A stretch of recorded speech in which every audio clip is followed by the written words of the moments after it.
বন্ধুরা, আজকে আমি চিকেন রেসিপি বানাবো। এখানে চিকেনটা ম্যারিনেট করে রেখে দিয়েছি, হলুদ, নুন, একটু শুকনো লঙ্কা গুঁড়ি আর তেল দিয়ে ম্যারিনেট করে রেখে দিয়েছি। এখানে পেঁয়াজটা লাল করে ভেজে নেব, আর এখানে আলুটা ভেজে তুলে রেখে দিয়েছি। মশলা বেটে রেখেছি, এটার মধ্যে দিয়েছি পেঁয়াজ, রসুন, আদা, ধনে, জিরা, শুকনো লঙ্কা বেটে একসঙ্গে রেখেছি। পেঁয়াজটা ভাজা ভাজা হয়ে গেছে, এখন আমি চিকেনটা দিয়ে দেবো। চিকেনটা দিয়ে দিয়েছি, এখন চিকেনটা একটু ভাজা ভাজা করবো ভালো করে, তারপর আমি মশলাটা দেবো। মশলাটা দিয়ে তারপর কষাবো।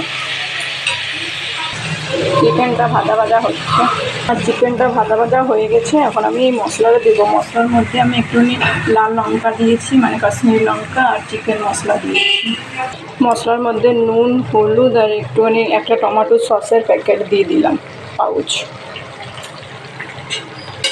তবে এটাকে এখন ভালো করে কষাবো মাংসটাকে।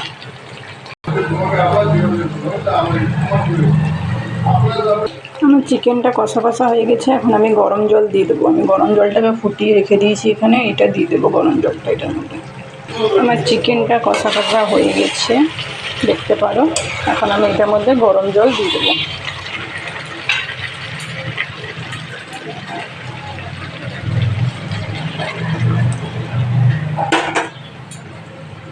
আমার চিকেনের রেসিপি রেডি হয়ে গেল। এটার মধ্যে এখন আমি গরম মশলা দেব আর নামিয়ে নেব। আপনাদের এই রেসিপিটা ভালো লাগলে পরে আপনারা লাইক, সাবস্ক্রাইব আর শেয়ার করে দেবেন। ধন্যবাদ।